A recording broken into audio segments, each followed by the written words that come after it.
آج آپ کی ایک ایسے نوجوان سے ملاقات کروانے جا رہے ہیں جو عاطف اسلم اور اینی کے کنسرٹ کے اندر ایز اے ڈانسر پرفارم کر چکے ہیں۔ ایسا کیا ان کی زندگی میں واقعہ رونما ہوا، بلکہ وہ معجزہ ہوا جس کے بعد آج کل یہ اسلام کی تبلیغ کرتے نظر آتے ہیں اور خوبصورت سنتے رسول اپنے چہرے پہ سجائے لوگوں کو اسلام کی تبلیغ کے ساتھ ساتھ خوشبوؤں کا کام کر رہے ہیں۔ آپ کی ملاقات کرواتے ہیں عثمان بیگ صاحب سے۔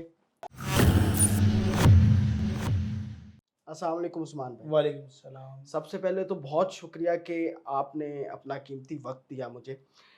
پہلے تو یہ عثمان بھائی بتائیں کہ آپ ڈانسر تھے، آپ نے بڑے بڑے نام، عاطف اسلم ہو گیا، اینی، اس کے علاوہ اسٹیج کے اوپر بیک ڈانسر کا ایز اے ڈانسر آپ نے کام کیا ہے، اور ایکٹنگ بھی، اداکاری بھی آپ نے کی ہے۔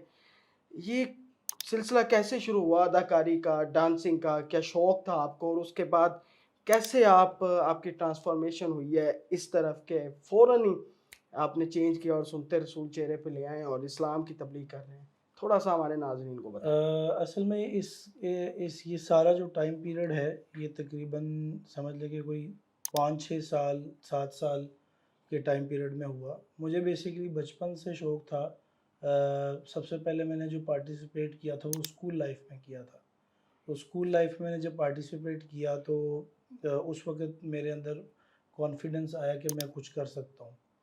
اب یہاں پر میں تھوڑا سا ایک چیز ایڈ کروں کہ اگر ہمارے ماں باپ ہماری طرف تھوڑی توجہ دیں شروع سے کہ یہ کس کالج میں پڑھ رہا ہے، کس اسکول میں پڑھ رہا ہے، ان میں کن ایکٹیویٹیز میں پارٹ لے رہا ہے، تو پھر ہمیں بچپن سے بچایا جا سکتا ہے۔ تو یہ ایک نقصان تھا ہمارے بڑوں کی طرف سے کہ انہوں نے نہیں دیکھا۔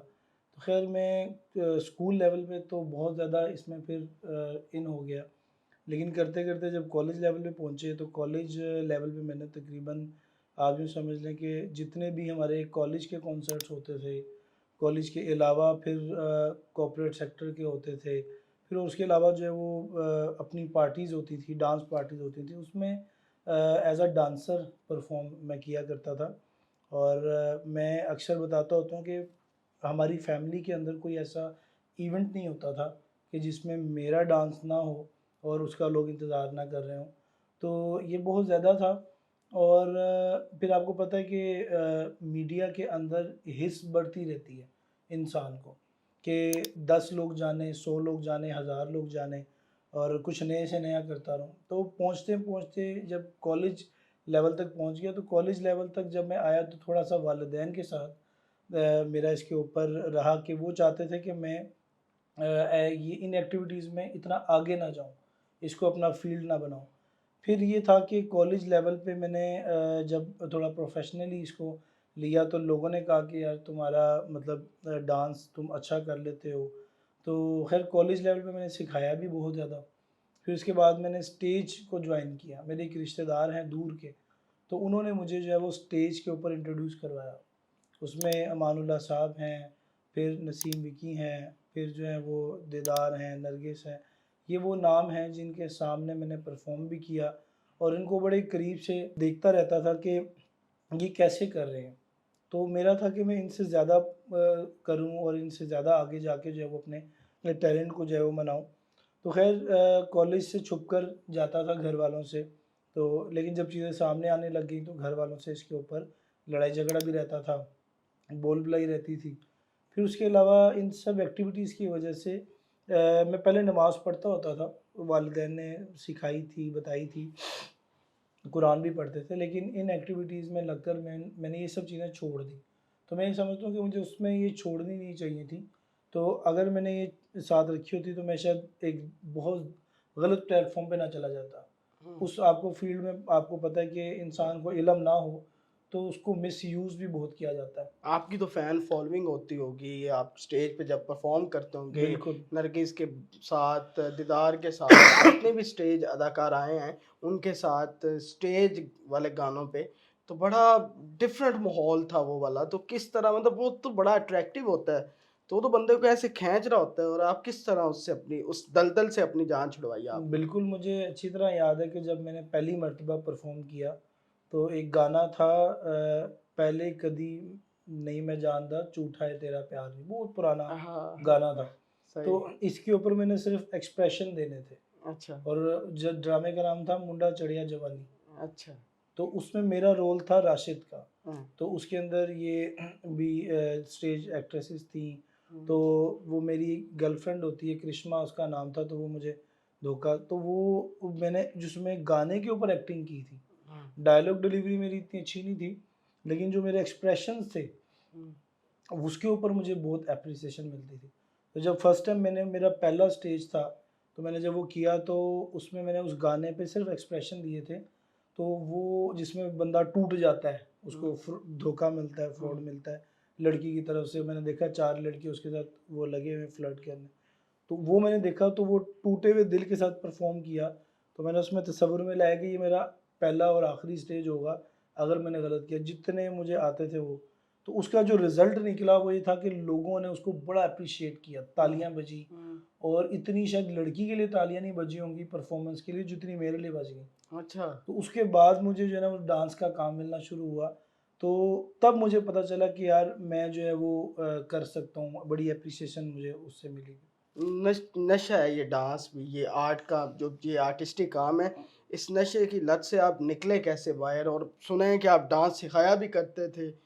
جی اوبیسلی انسان اپنے جس فن کا ماہر ہو جاتا ہے تو اس کو سکھاتا بھی ہے، اس کو آگے پھیلاتا بھی ہے. تو اس میں یہ تھا کہ نکلنا میرے لیے بہت زیادہ مشکل ہو چکا تھا. مطلب میں چاہتا تھا کہ میں یہ سب چھوڑ دوں. تو اس کے لیے مجھے یوں لگا کہ شاید مطلب یہ چیز تو میں ڈانس کرنا میں چھوڑ نہیں سکتا. یہ میرے پیشن میں ہے، مجھے شوق اتنا ہے. ایڈکٹیڈ ہو چکے تھے. اتنے ایڈکٹڈ ہو گئے، کوئی شادی میں نہیں بھی بلاتا تھا تو وہاں بھی جاتے تھے جب مجھے وہ ڈانس کے لیے کہیں گے. ہاں. تو وہ اتنا وہ پیشن تھا کہ گھر آتا تھا تو ہر وقت جو ہے وہ اوپر جب تک 2-3 گانوں پہ ڈانس نہ کر لوں تب تک میرا دن نہیں گزرتا تھا. اچھا. لوگوں کی شادیوں میں جا کر ان کو ڈانس سکھاتا تھا. اور 9-10 شادیاں بھی جو اچھے لیول کی ہوتی تھی وہ کرتے تھے، ان پہ ڈانس پرفارم بھی کرتے تھے. بہت ساری چیزیں میرے گھر والوں کو ابھی بھی نہیں پتہ جو اس وقت میں کرتا ہوتا. اچھا. فیمیل کے گیٹ اپ میں آ کے بھی کئی دفعہ اسٹیج پہ پرفارم کیا.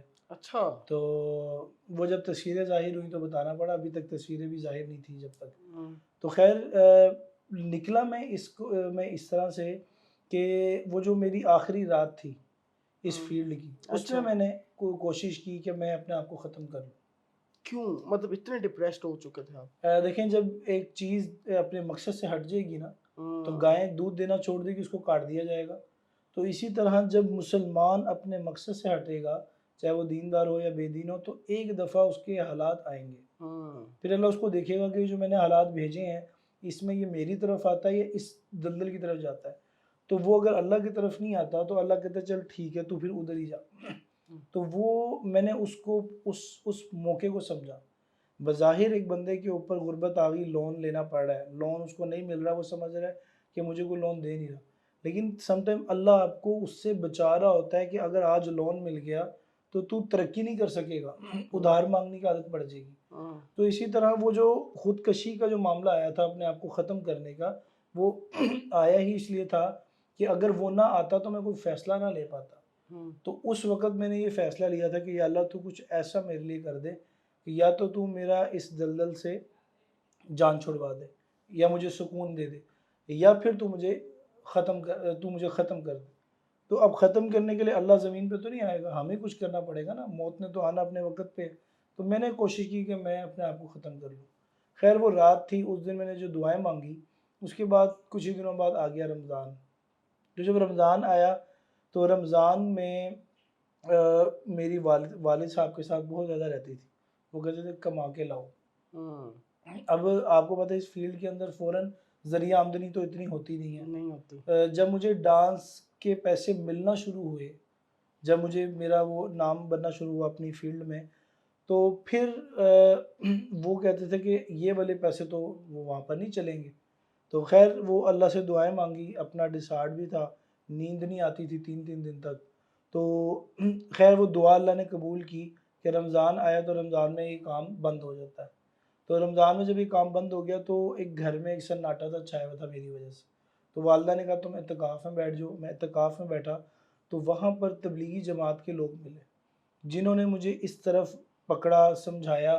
اور دیکھیں مسجد میں ہزاروں لوگ آتے ہیں نماز پڑھنے، آج کوئی کسی کو نہیں سمجھاتا.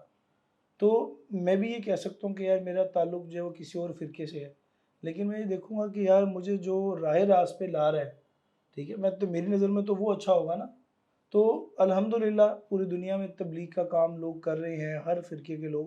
لیکن اس وقت تبلیغی جماعت والوں نے ایک بڑے خوبصورت انداز میں لیا، اور میں یہ سمجھتا تھا کہ یار میں اتنا گندا انسان، مجھے گھر والے ایکسیپٹ نہیں کرتے، یہ کون لوگ ہیں جو مجھے ویلکم کر رہے ہیں. اس چیز سے میں متاثر ہوا. اس سے متاثر ہو کر پھر انہوں نے کہا کہ 3 دن کے لیے تم ہمارے ساتھ چلو. تو میں نے کہا یار جہاں پر ہم اتنے غلط راستوں میں نائٹ پارٹیز میں جاتے تھے، پرفارم کرتے تھے اور زنا عام تھا، تو میں ادھر کیوں نہ جاؤں. تو میں نے 3 دن جا کے دیکھا تو وہاں پر مجھے زندگی کا وہ سکون ملا جس کے لیے لوگ کروڑوں روپے لگا کر جو ہے نا وہ دنیا کی سیر کرتے ہو نہیں ملتا. تو خیر الحمدللہ وہ جب میں 3 دن کے لیے گیا تو وہاں پر ایسا ایک عجیب سا سکون تھا کہ فلیٹ زمین ہوتی تھی اور وہاں پر نیند آتی تھی. سخت زمین ہے، وہاں پر سو رہے ہیں، مزے کی نیند آ رہی ہے. فجر پڑھ رہے ہیں، ظہر پڑھ رہے ہیں، پھر اللہ کی بات سن رہے ہیں. تو اس میں جسم کے رونگٹے کھڑے ہو جاتے تھے جیسے ہی اللہ کا نام آتا تھا، اور آنسو جاری ہو جاتے تھے. تو ایک رات جو آخری رات تھی ہماری جماعت میں، اس میں جو ہے وہ میں نے اللہ سے بہت دعائیں مانگی، تقریباً 2 ڈھائی گھنٹے. اس میں نے اللہ سے مانگا کہ یا اللہ تو کوئی ایسا عمل کر دے کہ مجھے ہدایت آ جائے. تو آپ یقین کریں کہ اس آدھے گھنٹے 1.5 گھنٹے کے ٹائم پیریڈ میں ایک دم اللہ نے دل میں میرے بات ڈالی کہ تو داڑھی رکھ لے. میں نے داڑھی کی جیسی نیت کی تو ایک دم کسی نے گناہوں کا بوجھ میرے سینے سے اٹھا کر رکھا، اور مجھے محسوس ہوا کہ شاید کسی نے میرے دل پہ ہاتھ رکھ کر سکون پہنچایا. تو اس کے بعد جو ہے وہ الحمدللہ اب تک جو ہے وہ تبلیغ میں چل رہے ہیں. ماشاءاللہ جی، تبلیغ آپ کر رہے ہیں، اس کے بعد آپ نے یہ خوشبوؤں کا جو کام شروع کیا، یہ کیسے ذہن میں آیا اور یہ کب سٹارٹ کیا؟ خوشبو کا کام بھی یہ تھا کہ جب میں تبلیغ میں آ گیا تھا تو میں نے 2 سال ایک سافٹ ویئر ہاؤس میں جاب کی 10,000 روپے کے اندر. اچھا. اس وقت مجھے ایک ڈانس کے جو ہے وہ 15 20 25 30 ہزار مل جاتے تھے. تو وہ میں 10,000 جاب لگی اور 2 سال کیا. وہ بھی جب میری ختم ہو گئی، جیب میں پیسے ختم ہو گئے، تو پھر اللہ سے بڑی دعائیں کی، پھر اللہ کے قریب ہو گئے. تو پھر اللہ نے دل میں بات ڈالی کہ تو خوشبو کا کام کر. یہ الہامی طور پہ اللہ کی طرف سے تھا، کسی نے نہیں مشورہ دیا تھا. دل میں آئی کہ کیونکہ میری جیب میں خوشبو تھی، وہ میں نے لگائی کیونکہ ڈپریشن کا علاج ہے خوشبو. میں نے جب لگائی خوشبو سونگھی تو دعا مانگ رہا تھا، دعا کے دوران ہی دل میں آیا کہ خوشبو کا کام کر. صحیح. تو یہ اللہ کی طرف سے ہوتا ہے یہ سارا. تو اللہ کوئی فرشتے کو تو نہیں اتاریں گے کہ بھئی یہ کر لے، تو اللہ دل میں ڈالتے ہیں. تو یہ دل میں ڈالی اور وہاں سے شروع کیا، اور اب اس کے پیچھے محنت بہت زیادہ ہے. الحمدللہ پوری دنیا میں نام ہے فریگرنسز کی فیلڈ میں، اور بھی بہت سارے لوگ ہیں، اللہ کا شکر ہے بڑا اچھا کام کر رہے ہیں. تو یہ بنیاد تھی میری اس کام کی. بالکل جی، عثمان بیگ صاحب کی جو یہ خوشبوئیں ہیں یہ پورے پاکستان میں اور دنیا میں جانی اور پہچانی جاتی ہیں. ان کی ویڈیوز ٹک ٹاک ہو جائے، یہ خوشبوؤں کے حوالے سے ان کا اپنا یوٹیوب چینل ہے، وہاں بھی یہ بتا رہے ہوتے ہیں اور ان کو آرڈرز آن لائن جا رہے ہوتے ہیں. اچھا عثمان صاحب، جیسا کہ آج کل جو سچویشن بنی ہوئی ہے مولویوں کی دکانوں کے حوالے سے، بڑا نام ہے انجینئر علی مرزا صاحب، وہ بھی کہتے ہیں کہ مولویوں کی دکانیں بند کر دینی ہیں. تو اس حوالے سے دیکھیں نا، یہ مثبت بھی ہے کہ ماشاءاللہ آپ کس طرف آئیں اور اسلام کی تبلیغ آپ کر رہے ہیں. تو آپ اس کو کس طرح دیکھتے ہیں؟ دیکھیں یہ ہے کہ انسان کو رائٹ ہے کہ وہ تبلیغ کرے، ہر انسان کے ذمے ہے کہ وہ تبلیغ کرے. لیکن اس وقت اس جدید دور کے اندر، اس فتنے کے دور کے اندر ہمیں اس تبلیغ کا فائدہ ہے جس سے لوگ صرف جڑے. ہاں. دیکھیں کتابیں بھری پڑی ہیں ٹوٹنے سے، فلاں نے فلاں کے ساتھ یہ کیا. تو ہمیں وہ والا ٹاپک یا وہ والا کانٹینٹ نہیں چاہیے جو ہمیں کسی انسان سے دور کرے. زنا زانی سے نفرت کریں، زنا سے نفرت کرے، زانی سے نہ کریں. جھوٹے سے نفرت نہ کریں، جھوٹ سے نفرت کریں. تو ہم لوگوں کو انسانیت سے دور نہ کریں وہ لوگ. تو میں یہ سمجھتا ہوں کہ یہ جو انجینئر علی مرزا صاحب ہیں، میں نے ان کا وہ ورڈ بڑا سنا ہوا کہ میں نے مولویوں کی دکانیں بند کر دی. دیکھیں اس کا مطلب ہے کہ پھر ان کی بند کرا کے آپ نے اپنی دکان کھول لی، تو دکان تو بند ہے نا ہوئی،